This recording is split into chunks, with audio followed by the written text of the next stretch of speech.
Queremos conversar sobre lo que significa esta nueva negativa. Para ello nos encontramos con la abogada defensora del exfiscal del caso Corpesca, Marisa Navarrete. Abogada, gracias por estar aquí con nosotros y explicarnos básicamente cómo reciben ustedes esta nueva negativa y saber cuáles van a ser los argumentos para recurrir a la Corte Suprema. ¿Cómo está? Buenas tardes, Matilde. Gracias por la invitación. A ver, lo primero que quisiera aclarar es que lo que se interpuso ante la Corte de Apelaciones es un recurso de reposición con apelación en subsidio. ¿Qué significa eso? Significa que está establecido ciertas resoluciones judiciales que es posible presentar nuevamente ante la misma tribunal que dictó esa resolución, que revise nuevamente esto con los mismos argumentos o con algún argumento adicional. Y para el caso en que se rechace esta reposición, sea entonces el superior jerárquico, que en este caso la Corte Suprema, pueda revisar con los mismos argumentos. Es decir, no hay una nueva presentación ante la Corte Suprema. Ya se hizo, son los mismos argumentos. Lo único que va a hacer hoy día la Corte Suprema es revisar lo que resolvió la Corte de Apelaciones de Santiago.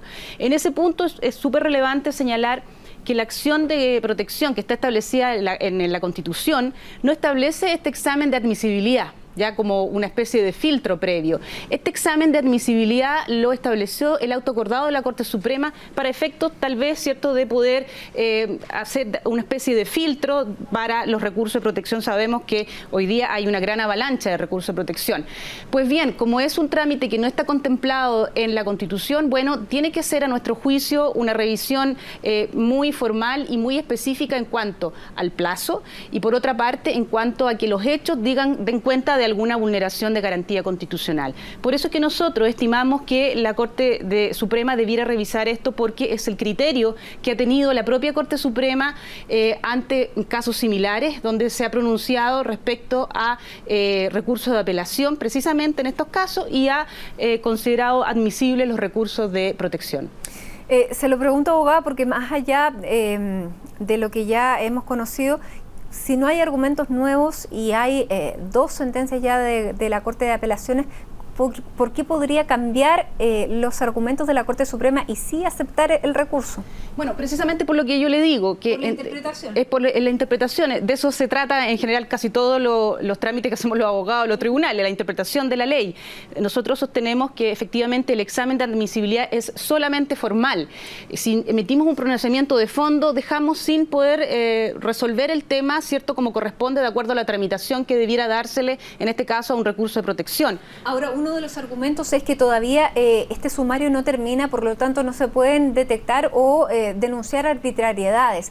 Si eventualmente la Corte Suprema rechazara y se esperáramos a que el sumario terminara, ¿ustedes presentarían nuevamente el recurso ante la primera instancia, digamos? Claro, efectivamente es eso lo que dice la Corte de Apelaciones de Santiago. Dice, bueno, esto no es un acto administrativo terminal, por lo tanto, al ser tan incipiente, no se ha vulnerado garantía constitucional. Y eso nos abre, por supuesto, la posibilidad a que en el caso de ser sancionado el fiscal área podamos recurrir, evidentemente, de nuevo de protección ante la Corte de Apelaciones, porque debemos recordar que el caso del fiscal área no es un caso similar a todos los sumarios de los funcionarios públicos. ¿Por qué no es similar?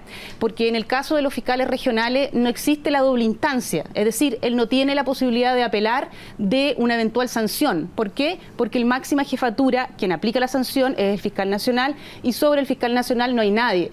Por lo tanto, de ese punto de vista, esencial al debido proceso es que exista una revisión por un superior, y aquí no existe. Entonces hay una vulneración evidente del debido proceso.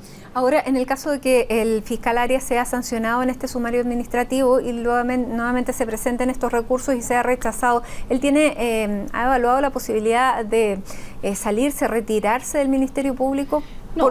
Por las confianzas deterioradas luego que el fiscal nacional tienen esta disputa interna. Claro, aquí es súper bueno la pregunta que usted me hace, Matilde, porque recordemos que el fiscal regional no es un funcionario de exclusiva confianza del fiscal nacional, a diferencia, por ejemplo, de lo que podría ser el Servicio de Impuesto Interno u otra institución pública.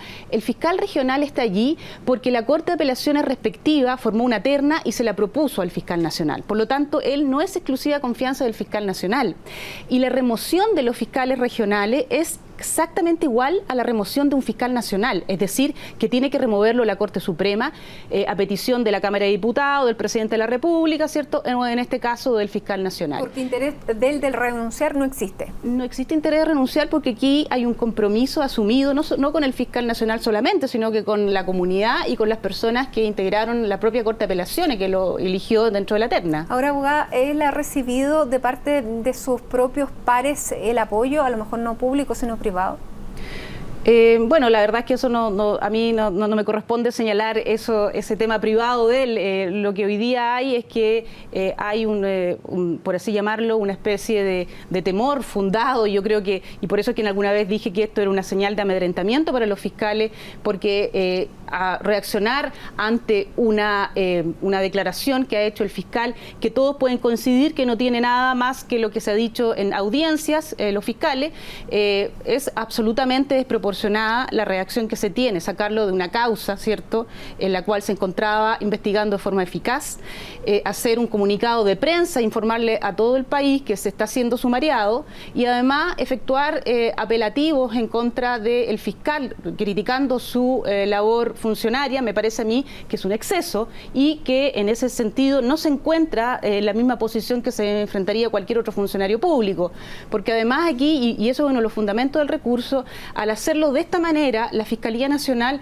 vulnera la honra del fiscal, porque los sumarios deben ser secretos, deben ser reservados. No se puede estar publicando por la prensa, ¿cierto?, que el fiscal está siendo objeto de un sumario, porque así lo ha establecido las propias instrucciones de la Fiscalía Nacional. Ahora, atendiendo todos esos argumentos, nos llama la atención que el fiscal nacional se haya prestado para hacer algo así. ¿Usted cree que él ha sido presionado? No, yo creo que simplemente el fiscal nacional tiene muchas labores que hacer. A mí me parece que son los asesores que él tiene que tienen que informarle de todas las consecuencias que pueden tener en este caso. Aquí es particularmente relevante y uno de los fundamentos del recurso es que aquí no existe mérito alguno para haber iniciado este sumario. ¿Por qué? Porque la ley establece que los fiscales efectivamente no pueden emitir opinión, pero establece los dos límites, que son las instrucciones del fiscal nacional y la ley. Y resulta que la propia Fiscalía Nacional ya ha regulado esta materia desde el año 2001, cuando se instauró la reforma procesal penal, en el que estableció la transparencia, señaló que los fiscales regionales podían dar entrevistas, podían dar conferencias de prensa. Por lo tanto, el único límite que establece la propia norma, el propio instructivo, es no vulnerar el secreto de la investigación. Y el propio secreto de la investigación también está regulado por los instructivos del fiscal nacional, y allí se señala que se puede revelar todo aquello que haya salido en audiencia de partida, y si no ha salido en audiencia se pueden referir todos los antecedentes generales y no referirse a antecedentes concretos. Entonces, de ese punto de vista tampoco ha vulnerado de forma alguna el fiscal Arias aquellos instructivos, por lo tanto no hay mérito. Claro, porque lo que él dijo en esta entrevista en el diario La Tercera fue que no solamente el senador Orpiz podía estar involucrado en un caso así en el tema de Corpesca, sino que se podría abrir investigaciones hacia otros parlamentarios, y lo otro que dijo que era una ley viciada. Son esos todos los temas por los que se le está iniciando este sumario. Ahora, un juicio político como el que la ley esté viciada, ¿tampoco es argumento para iniciar un sumario? No, porque como digo, tenemos que referirnos a lo que dice la ley. La ley no está establecida de tal manera que él no puede emitir ese tipo de opiniones, porque son opiniones que además el propio fiscal nacional ha emitido. Recordemos que un mes antes, en una entrevista en La Segunda, el fiscal nacional, en conjunto con los fiscales regional Guerra, Gómez y Arias, hablaron de los temas de financiamiento de la política, y fue el propio fiscal nacional quien señaló que la clase política debiera aprender, ¿cierto?, y debería tener conciencia del daño que le está produciendo al país con las actuaciones que se han cometido. Esa es una opinión eminentemente de carácter política.